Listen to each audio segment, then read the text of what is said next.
अस्सलामुअलैकुम, मैं हूं अमन साद। आप देख रहे हैं अमन का बावर्ची खाना यूट्यूब चैनल। मुझे उम्मीद है आप सब लोग खैरियत से होंगे।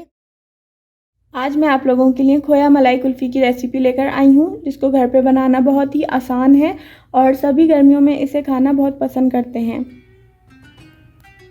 जिसके लिए मैंने एक पैन में 1 लीटर दूध लिया है। ये मैंने फुल फैट मिल्क लिया है और फ्रेश मिल्क लिया है। आप लोग टेट्रा पैक का दूध भी इस्तेमाल कर सकते हैं। दूध को मैंने बॉईल कर लिया था। जब दूध में उबाल आ गया था तो इसकी फ्लेम मैंने लो कर दी थी और इसको मैंने उसी फ्लेम पे 15 मिनट के लिए पकाया था। और बीच में मैं स्पून भी चला रही थी और साइड्स में जो मलाई जमा हो रही थी पैन के, वो भी मैं साफ़ करके इसके अंदर शामिल कर रही थी। 15 मिनट के बाद मैंने इसके अंदर 3 से 3.5 खाने के चमचे चीनी डाली है और 1 चाय का चमचा इलायची का पाउडर डाला है। अगर आप लोग चीनी ज़्यादा पसंद करते हैं तो थोड़ी सी ज़्यादा भी डाल सकते हैं, लेकिन अभी हम दूध को पका के थोड़ा सा कम करेंगे तो चीनी का टेस्ट सही हो जाएगा। और इलायची पाउडर ना हो तो 4 से 5 इलायचियाँ कूट के भी आप इसमें शामिल कर सकते हैं। अब मज़ीद 15 मिनट मैंने इसको उसी फ्लेम पे पकाया था। 15 मिनट जब गुजर गए थे तो मैंने इसके अंदर 100 ग्राम खोया डाला है। आप लोग चाहें तो खोए की क्वांटिटी थोड़ी सी बढ़ा भी सकते हैं, लेकिन ये क्वांटिटी बिल्कुल ठीक रहती है कुल्फ़ी में।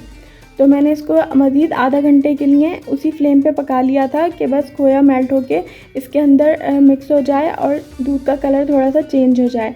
बीच में स्पून चलाते रहिएगा ताकि ये नीचे से लगे नहीं, और पैन की साइड्स भी साफ़ करते रहना है।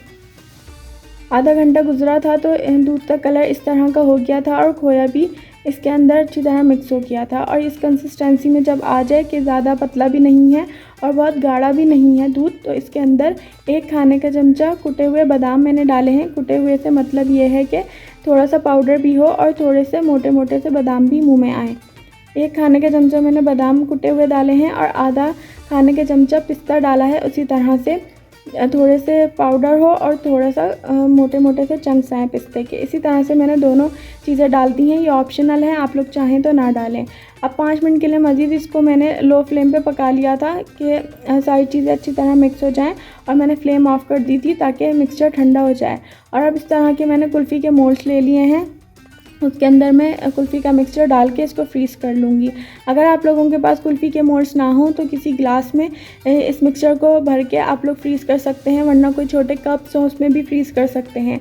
अगर वो भी नहीं करना चाहते तो एक बड़े कंटेनर में सारा मिक्सचर डाल दें और ऊपर से क्लिंग फिल्म लगा के या कोई प्लास्टिक लगा के ऊपर से उसका ढकना ढक दें और तकरीबन 4 घंटे के लिए फ्रीज़र में रख दें उसको। वो जब जम जाए तो स्लाइसेस काट के सर्व करें। मैंने इन कुल्फ़ी के मोल्ड्स को तकरीबन 4 घंटे के लिए फ्रीज़र में रख दिया था और जब ये जम गए थे तो मैंने इस तरह इसको निकाल लिया है। अगर मोल्ड्स में से कुल्फ़ियाँ आराम से ना निकल रही हों तो चंद सेकंड के लिए एक बर्तन में पानी भर के उसके अंदर इसको रख दें। बस चंद सेकंड ही रखिएगा और निकाल के कुल्फ़ियाँ इस तरह आराम से बाहर निकल आएंगी।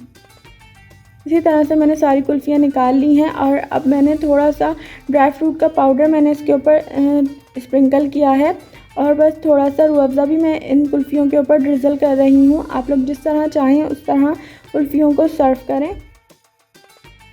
आप लोग चाहें तो सफ़ेद सेवइयों के साथ भी इसको सर्व कर सकते हैं, ये उसके साथ भी बहुत मज़ेदार लगती हैं। तो ये थी कुल्फ़ी की रेसिपी।